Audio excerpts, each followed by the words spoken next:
Right, now this will tell us. And that's pretty conclusive. Still going. Close. I think he's got it down. How strong is he? Hello, folks, and welcome to the Pick and Go Rugby Podcast. My name is not Paul Mawate. It is Carl Tiley. Paul is on sabbatical. I am joined today by the great man, Ben Searle from Surly Talk Sports. Surly, how are you? Yeah, good to have you here, actually. Hearing that voice made me think we were going to talk some rugby league, but of course we're talking 15-man code and some good NPC semi-finals that went down on the weekend, both exciting watches. Yeah, I almost said the Advantage Line Rugby League podcast, just because that's what's ingrained in me. Also joining us today, Stevie Devine. How are you, Stevie? I'm well, thanks, gentlemen. It's great to be talking about the game they play in heaven. I must say, before we get into it, that sting, I created that sting like 4 years ago. It might be some of my best work I've ever done. Just putting it out there. It's good.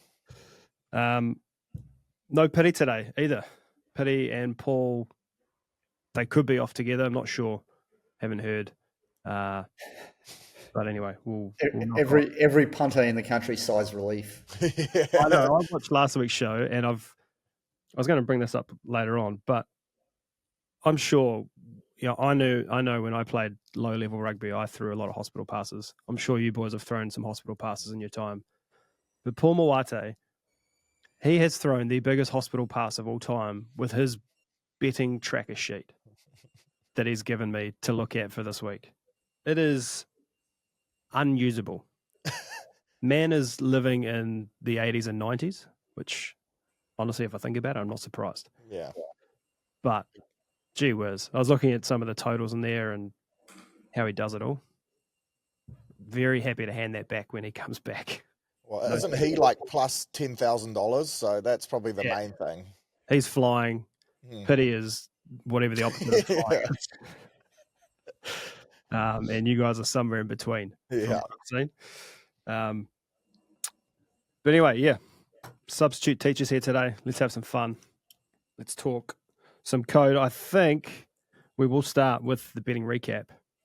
Mawate had another win. He's added $100 to his total. He went Otago head-to-head at $2.05 last week. Got the good price before they jumped favourites. So he's up to about $1,200 in the positives, which is it's pretty good going. Pretty good going. Surly, you got stripped out. I actually gave you a win in the sheet, and then I remembered this morning that Otago actually won 13 plus, not 1 to 12. Yeah. So Tough. Unlucky. Pity lost again. He had Bay of Plenty or draw at $21. Not great. That is so leery. Do you think at this point he's just trying to lose, or he's just trying to pick? He reckons he's going to land one that's going to get him back in the positive. I was like, you're beyond that realm, mate. And gamble responsibly right there. Yeah. Yes. But the big winner of the week, and it's not on the sheet, but it was beamed live into the living rooms of thousands of people. One, Steve Devine, has tipped not one, but two absolute speckies for the punters this week. Stevie, what were they? I had Sam Darry to be first, second, or third try scorer, and of course he scored second at a massive $10.50. Huge. And even better than that, I had any three of the following four players: Joe Narecki, Lucas Casey, Dylan Pledger, and Christian Leo Willie. So any of those three had to score a try at any time, and that landed at $12. They just went bang, bang, bang, didn't it? Yeah. Pledger scored early in the second half to get me home. Yes. And I could crow straight away. I just let it rain straight off the bat. Did you back them yourselves? Yeah, I did. I had Darry with a little horse to win at $3.50. So I landed a $33 multi over the weekend, gentlemen. Oh, well done. Hang on. You've multied a first, second, or third try scorer into a $3 shot. Yeah. That is elite punting. Yeah, I was pretty impressed, and I let the world know about it too. That is true. I'm in a text thread where You I saw know, it come through, and the TAB actually even sent me a little text message to say congratulations. That's the highest ever multi that I've ever achieved. That's a So nice yeah, touch. thank That's a you, nice TAB. touch. You've really got me in this competitive spirit now. That's the new floor. He's chasing a ceiling. well done. Any other winners on the weekend, fellas? Anywhere else? I had some boring ones in the league. Like after what Steve's just said, I had first, second, third try scorer, Casey McLean, things like that, but nothing to the odds of a 12 plus, unfortunately. No. Any? I know you're big into your horse racing, Steve. Anything in the ponies over the weekend? It was a weekend of favourites almost. It was, yeah. So that's not where I like to place my money. So it wasn't a great weekend on the horses, but I did get that one at 350 home, which I was happy with that. Yeah, nice. Nice work. All right. Well, yeah, when Paul's back, he can update the sheet properly. But yeah, he is miles out of front. We'll get to some betting later on in the show. Let's have a quick recap of the games that were played last week, fellas. Otago 41, Bay of Plenty 17. Bay of Plenty scored 2 of the first 3 tries, but never really got going in the second half, fellas. And Otago just played fast, offload. There were just players. The second man was there every single time, and just the offload just came off every time. It was very, as an Otago fan, it was a joy to watch. I was going to say, is that why you're on this week? Because the Otago fan. And I said, no, hang on, mate. I need to be on this one. Yeah. No. But it's so good to watch. Such a good first half, and then just to see Otago kick on at the end like that, it was really, really joyful. What the hell is that? That is a duck. Sorry, I've just got the windows open.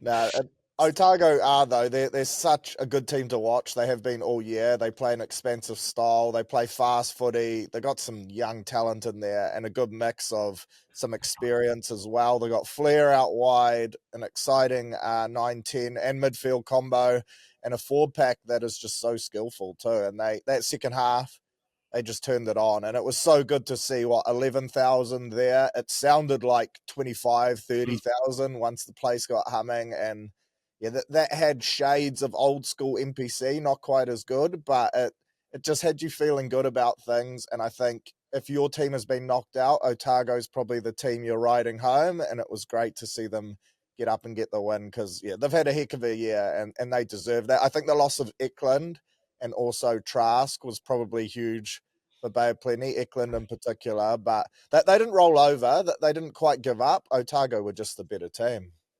Yeah. Steve, I heard you during the week on Sport Nation giving Pledger huge raps, saying it could be the next big thing. Well, he certainly continued to play like it.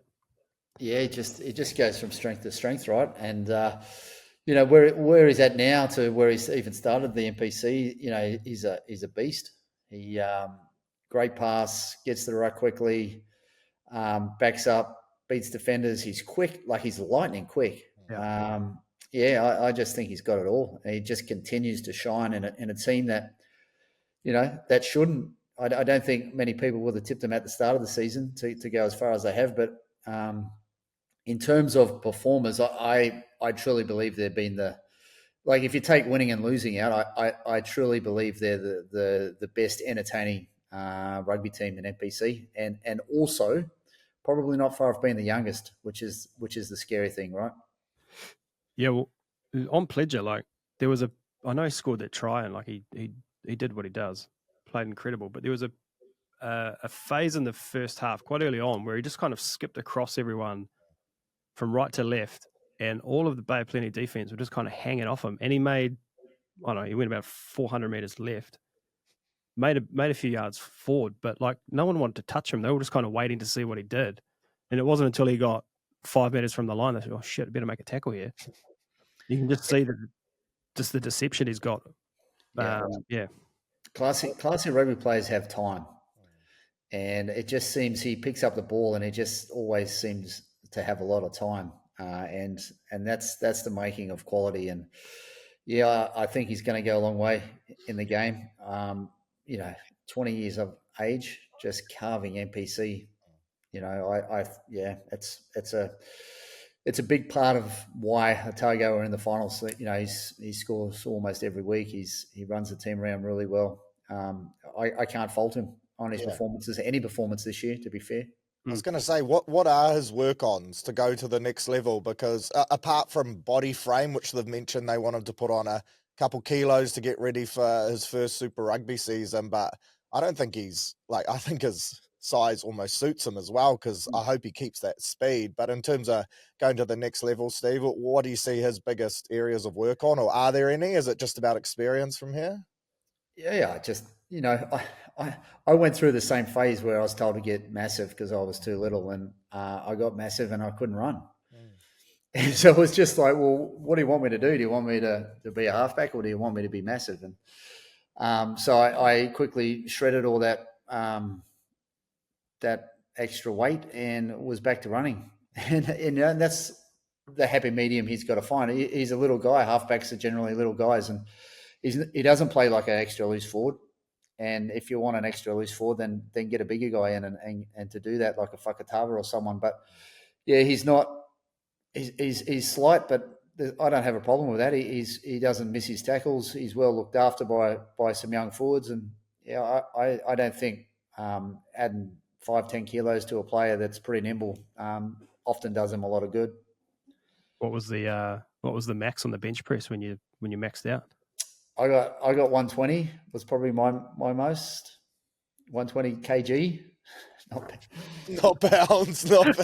Which is I was always under 80 kilo. I like to be just under 80. I felt fast. I did get up to 84, and that was a waste of time for me. I just couldn't run, and couldn't maintain my repeated speed, is what you need as a halfback. So yeah, I'd like to strip it back down, and I'd rather be a bit lighter than a bit heavier.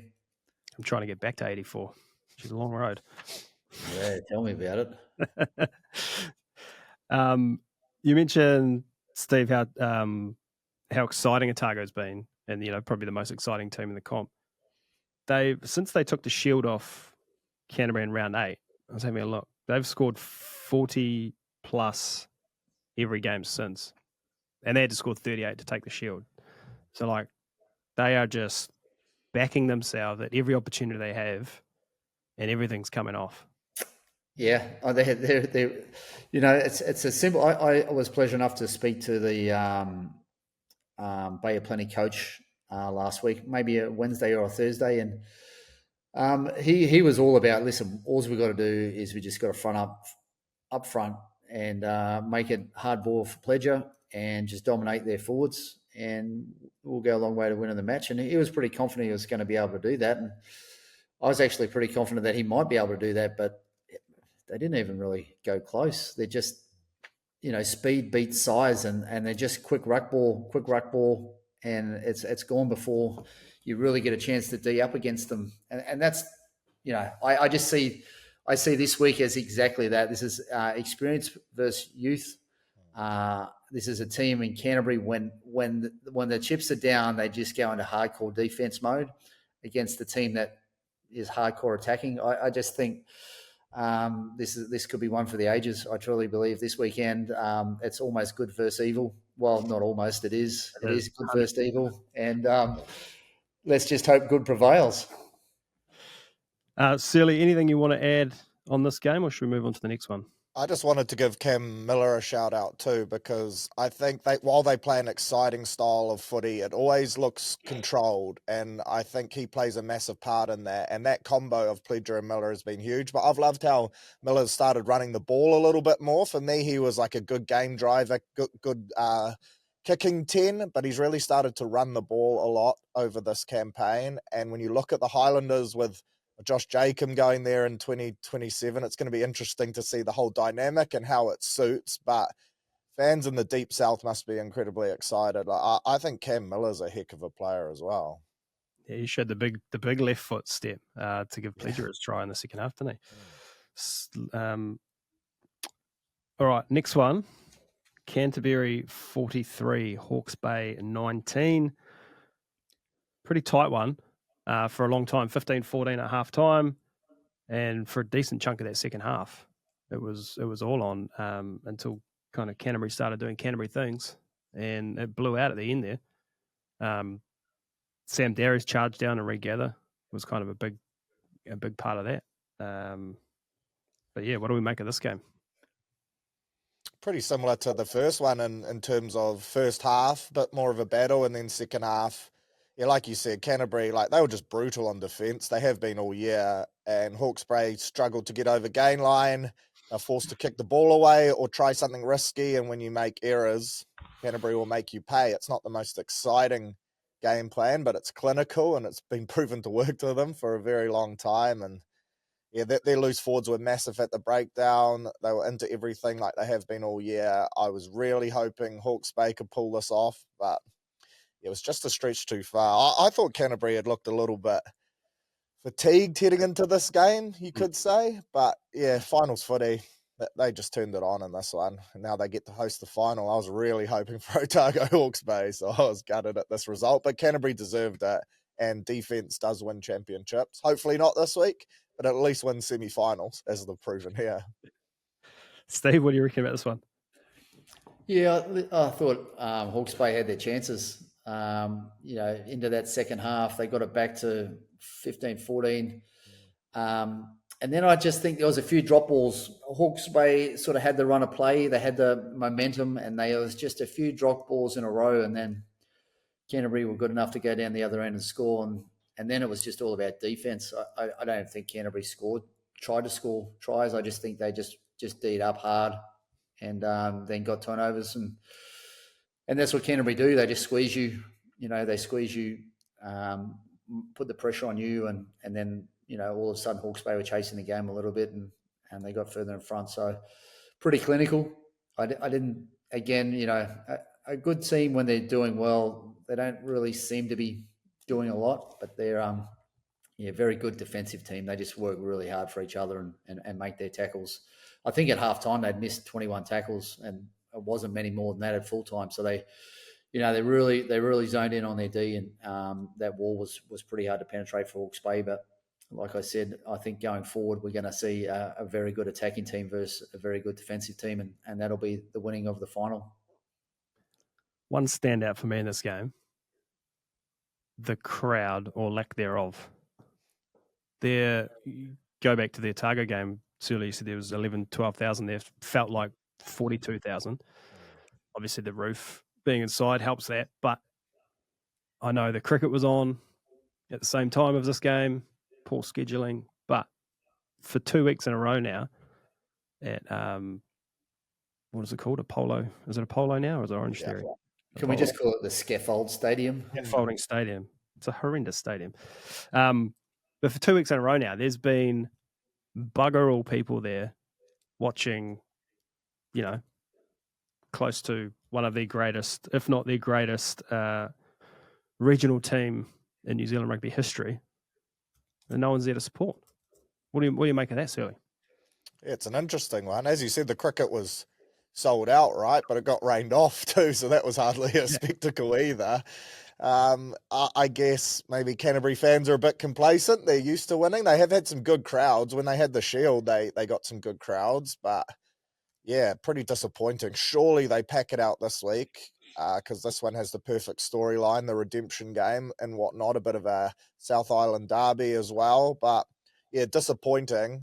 Whoever scheduled that time clash needs a bit of an uppercut as well because, yeah, one job. In a weekend where there wasn't a load of sport on to watch, it was a bit of that kind of lull weekend with no All Blacks and things like that. That they got that one horribly wrong. But yeah, maybe Canterbury fans are a bit complacent. They were already buying their tickets for the final. I'll tell you, Steve, half of Dunedin will be on their way up to Christchurch this week. I hope so. The stadium will be packed out, blue and gold. First thing for me is who organises a cricket match in October. Yeah. What do you think's going to happen? Second of all, it's a terrible stadium, and I wouldn't want to go there and watch it. Third of all, Canterbury are the most boring team in the competition, so I understand why people don't want to turn up. That's right. I said it, and I'll say it again. They're a boring team. Love it. Love that. Clip This that. pod's going to do ratings in Christchurch, man. Oh, that's great. We did have I saw a comment on, it must have been last week's podcast on YouTube. And Steve, someone obviously saw your integration on Sky, and they've messaged in and said, "Can we please get Steve's clip of remember your ABCs, anyone but Canterbury?" So that struck a nerve with a few people in a good way. Yeah, good. I like striking nerves with people down in my favourite town. Not my favourite town. We have a great relationship, me and people from Christchurch and Canterbury. It's a love-hate thing, and I understand it. It goes way back to the day I got spat on walking off the field. So where's the love then? It sounds like hate. You love being hated or what? Yeah, no, I have a special place in my bowels for the people of Canterbury. All right. Let's move on. I've asked you guys to have a think about your favourite NPC final moment. I think obviously for two of us, this will be from the stands. Maybe the other one not. I will start because this is really easy for me. That 98 final, and sorry, I'm just getting a phone call. 98 final in Dunedin, Otago v Waikato. I was there, Carisbrook, with the family, young 10. I must have been 10 a couple of weeks before my birthday, my 11th birthday. Just unbelievable. Like, rugby was everything to me growing up. Goldie was my hero. Just Brendan Laney, Tony Gilbert, all of that. Like Tony Gilbert, Tony Brown. Yeah, huge. Unbelievable memory. And then fold that into, I know, the next year when I got to see the 99 Super Rugby final as well at Carisbrook. Went home crying after that one. But the one against Waikato was amazing. I remember, like, we were so far ahead with 15 minutes to go that the whole crowd was chanting, "We've won the final." And it was just unbelievable. Sunday afternoon, sun's out. Just, I'll never forget that. It was amazing. That was a classic match. That was my first year of playing NPC. I played for Auckland in 98, and I returned home and I went to the pub with a few mates and watched it on the TV in Aussie, having a few beers. It was an epic game. It was an epic game, and gee, they were stacked. That Otago team. John Leslie's final game, and he gets over for a try as well. Romeo Ropati with the kick. It was so good. Yeah, that was stacked. Sealy, what's yours? Well, I'm guessing you two are going to reminisce on times your teams have won, and congratulations to you. North Harbour, look, 2016 was a special year for us. Championship final down at the Sistema lunchbox. Bryn Gatlin drop goal right on full time, basically, to get us the win, promote us back into the first div. But yeah, I don't know if I want to promote that one too much. So my favourite final was 2000. Wellington beat Canterbury. You speak of stacked teams. Canterbury had 14 All Blacks in their starting 15. The only non-All Black was on the wing, Mariko Vurimbaka, who was a heck of a player too.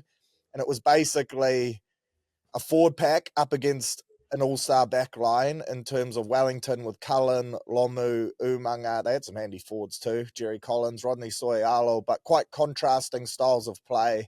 And Wellington got the win. And I remember Jonah Lomu, the try to take Wellington to 34, their final score, he just palmed off Vunimbaka 2 or 3 times and went over in the corner. And yeah, it was at Jade Stadium. The local fans weren't happy, but yeah, that was the final that stands out for me. It was I remember that season because I just moved to Wellington the end of the year before. My parents and I had to come because I was young, but I was going through a real period in my life. Like, am I still Otago? Am I Wellington? What? No, I didn't, but I dipped the toes, and I went to a lot of those games at the stadium that year.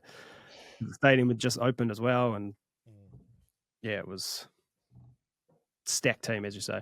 Oh, imagine that now in NPC. Cullen, Umanga Lomu, Collar, crazy. NPC footy. It's great now, but when it was stacked like that, it was the hottest ticket in town. When was the year, Steve? What was the year that it all changed? When it went from being, the pinnacle, like Super Rugby was still there, but NPC was still like incredible. It was still pretty big, like in 03, I think, but there was a World Cup, so that the All Blacks were missing. I think then sort of it started to Dwayne sort of maybe those 04, 05 years when the All Blacks were taken out to play Rugby Championship. Yeah. And then kept out because they're like, we'd rather have players training. We can do better training than them playing. So I think that's when it sort of started to unravel a little bit. Those sort of mid zeros when people just wanted to see All Blacks play All Blacks, right? And I know that I also feel that with Super Rugby, there's a home and away. But sometimes less is more. Like sometimes those big matchups, draw big crowds, and I'm not sure the less, those home games and all the super home and away. I just think it makes more, and more's not a good thing. We've seen less is more, and maybe that one matchup every 2 years is the way to get the best crowd. I'm not sure. What's your favourite final moment? Oh, well, it's a tough choice between 99, 2002, 2003, 2005, and 2007. So I'm not really sure actually. It's no. I had some great times in the finals. 99 was Michael Jones's last game. We won at Eden Park. That was pretty special. 02 was also pretty special. We got absolutely murdered by Waikato round robin. They kicked the living shit out of us. There wasn't a player on the bus in the round robin match coming back to Auckland that had a shirt on because everyone was bleeding from ruck marks, and they just kicked the living shit out of us. And going back down there for the final was like we got one job: we turn up and we be physical. We're going to win this, and it was pretty much over by half time, which was nice. And then 07, Ranfurly Shield, undefeated, only team in history in 2007 to finish like that. Team was stacked. And then I think 2007, I think 14 of the 22 players left the game, retired or went offshore. Wow. Out of that Auckland team. That was to go undefeated with Ranfurly Shield. To then essentially lose the entire team. I honestly believe Auckland's never recovered from that year, which was, who could ever let that many people go in a season is, and we've lost a lot of experience, and we never got the young kids growing up with that experience. So yeah, we've never really recovered. So maybe that 2007 season, it was remarkable, and we were stacked. And you ruined Blues rugby for Auckland rugby forever. Yeah, well, unfortunately, I wasn't in charge of contracts at the time, but I wish I would have been. Well, when was your last year? Was that your last year as well? That was my last year. Yeah, I didn't play the final. I took my last hit to the head sort of earlier in that campaign, but yeah, the boys, we were stacked. Jerome, Kino, Kevy, Johnny Afoa. It was a stacked team, and then we sort of Issa, and then Tuiava. We sort of lost a lot of people, unfortunately. Yeah, wow. Some great final. Any other finals you want to call out, fellas? 94, Harbour, just so close, and that was the year that really established us as one of the strong powerhouse provinces in New Zealand rugby. And how old were you in 94? Really? Is that your greatest loss? Yeah, it was our greatest loss. I was 2. I have remember it quite well. I had to host a Harbour 40-year anniversary long lunch this year, and it was with like Buck Shelford and that on the panel. So I had to go deep dive into this final just to make sure I was equipped. And I just spat all this knowledge out. And then at the end, Buck was like, "Wait a minute, how old were you?" And I was like, "Yeah, 2." Wasn't how many was there red cards? Yeah, non-stop. Like, I think they said they had to move the judiciary up from Wellington to Auckland that weekend after because it was going to cost too much to take everyone down to Wellington post-game for the judiciary. It was just scraps galore. Because it was Eric Rush, he did like Yeah. a blatant elbow to the face. Yeah. It Yeah. was And brutal. then he said as he was going off, he thought he may as well take someone with him. So he hooked like Sean Fitzpatrick or someone just for the sake of it as he was going off. Yeah. Wow. Sounds like it was all go, and the fans at Oniwood Domain were just eating it up. Like it went away from rugby just into this gladiator cauldron. So Classic North Harbour. The best loss. whatever, mate. We're great blokes. The best loss in history. What a province. This year was just a rebuild. Oh, Yeah. I was No going one to say says no. anything. I like it. No one says anything. We'll move on. We'll move on. All right, I've dug up a couple of stats. I'll do this as an informative piece, but also maybe a couple of questions to you fellas. So, as you know, Otago's first final in 20 years. 05 was the last, and they haven't won it since 98, 27 years ago. Can I tell a quick story about that final? Go for it. So we played Otago at Eden Park, and as you do when you win a final, you head to town and you have a few beers. And there's a 24-hour bar, used to be called a dispensary bar, just opposite Sky City. And when we got into the wee hours of the morning, there wasn't a lot left open, so we all head to the dispensary. Not all of us, quite a large majority, but head into dispensary bar. And Gussie Collins was the captain actually, and he was he just tapped out of dispensary. He's just sitting outside in the gutter, and it was about the sun was coming up. It was probably 7 a.m. and he's just contemplating life and how cool thing was. He still had the medal around his neck, and this bus pulls up in front of him, and he just hears the air brakes go on, and he looks up. He looks up to see who it is, and it's the Otago team on the way to the airport. And that's a story about winners and losers, people. I'd argue that Otago won that. Oh, please. And so anyway, I went and got my mate, picked him up, and we went back inside and we had a couple more beers. It was a great day. Yeah, good. Nice. There were none of the Otago players with you guys? Gussie gave a little wave as they drove past. A few of them waved back, but not many. All right.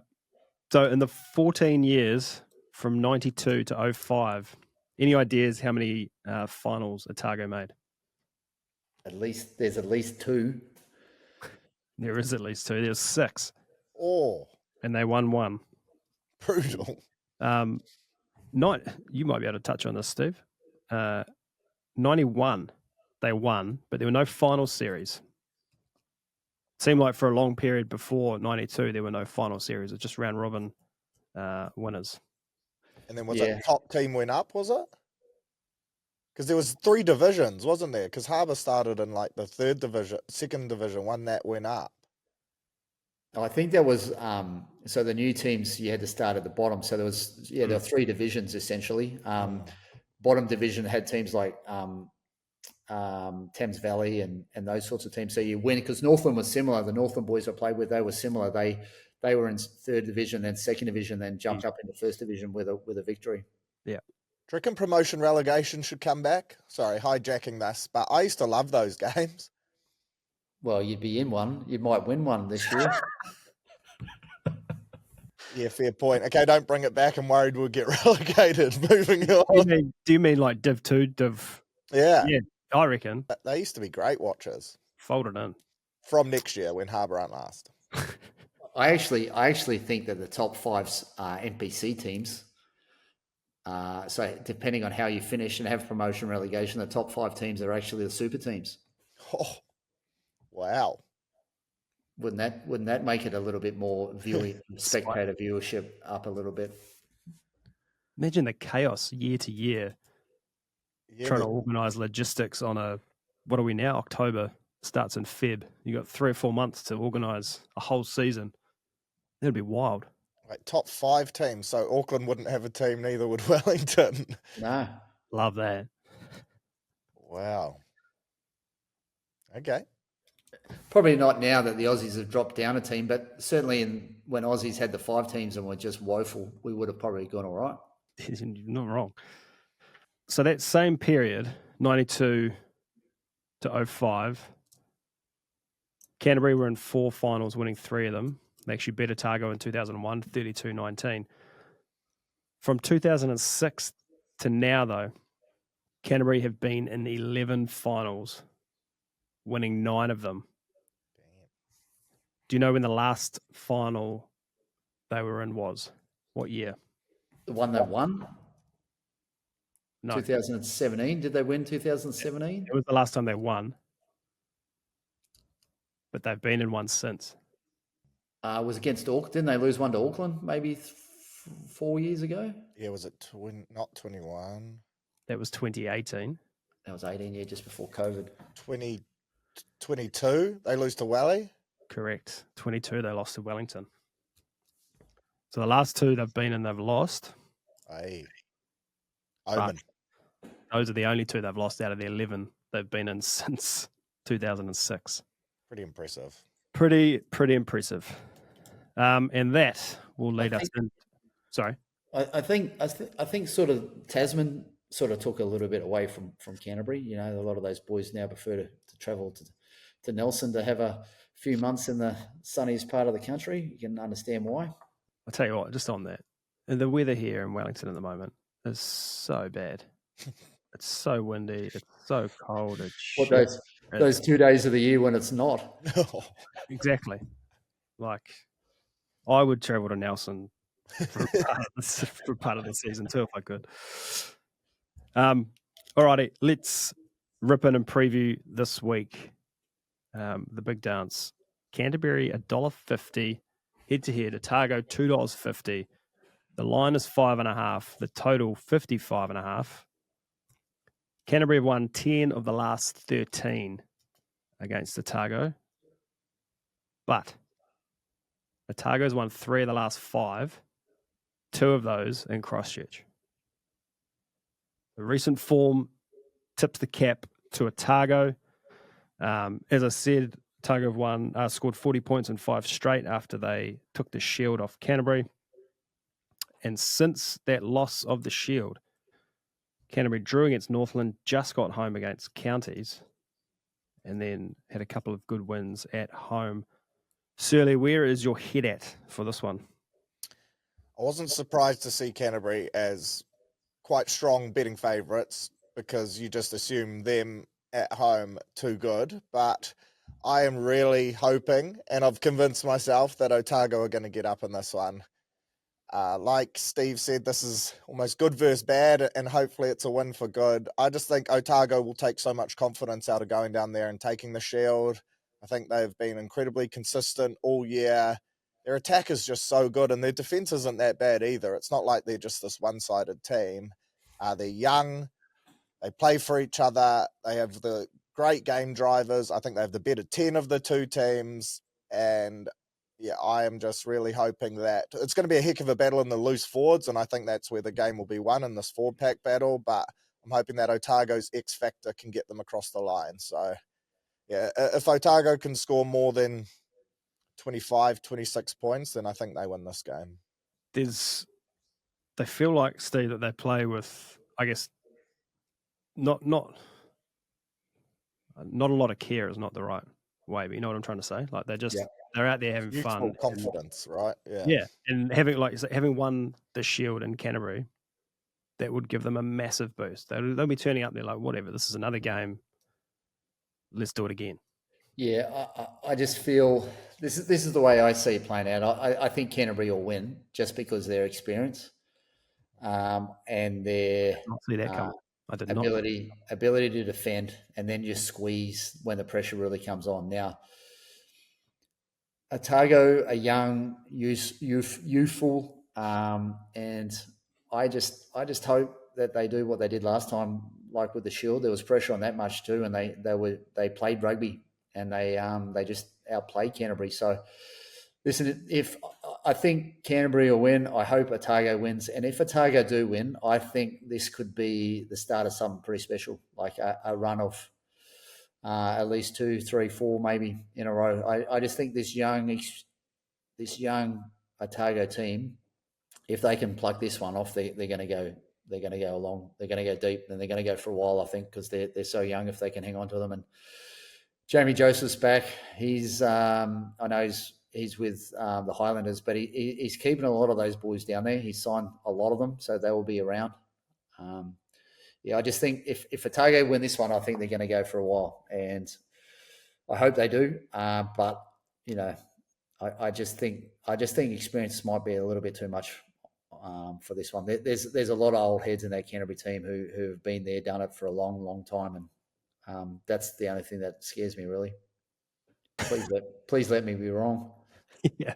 I think keeping the players is going to be huge for Otago going forward. But like you say, Jamie Joe back down there, that's the exciting part for Otago fans and Highlander fans. Is when Otago rugby is good, Highlander rugby is good.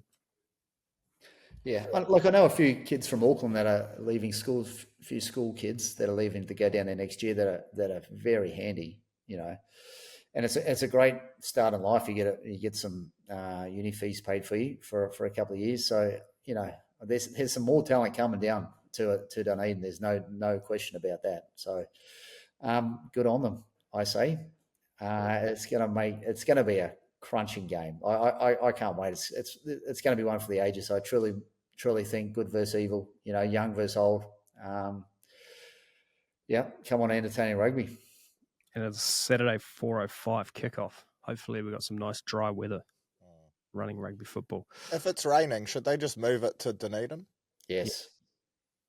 In fact, under the roof? Have it there anyway. In fact, can we start a poll to make that happen? Yeah. If we get 4 signatures. Yeah. And there's 3 here. Yeah. Yeah. If it's predicted rain, which let's face it, the South Island this week is not looking great, team. If it's predicted rain on Saturday in Christchurch, and I'm just looking at it right now, and jeepers. Saturday Arvo, there's a big front that goes through. It looks like it's going to miss. No, it should be all right in Christchurch. Because that'll play a big part of it. With pissing rain, then Canterbury will come into $1.30. Yeah, Christie will make 500 tackles and they'll win. Yeah. Yeah, at the moment, the rain looks like it's sort of passing through if they get any early hours of Saturday morning, but that's up in the mountains.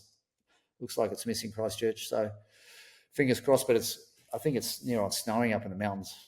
How long did you go to meteorology school for? Oh, mate, listen, I'm a fisherman, so look, he's got the proper maps. No Met service for him. He's indeed. I'm well beyond Met service.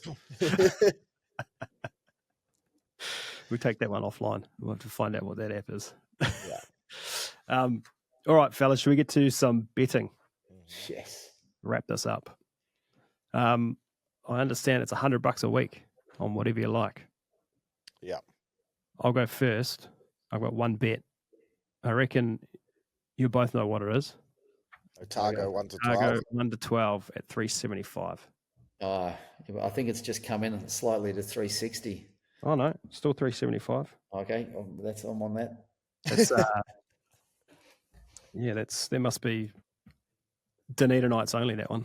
A little special boost for us. Oh, the local discount. Wow. So you're on the same, Steve, eh? I've got 4 bets. My first one, I'm going famous.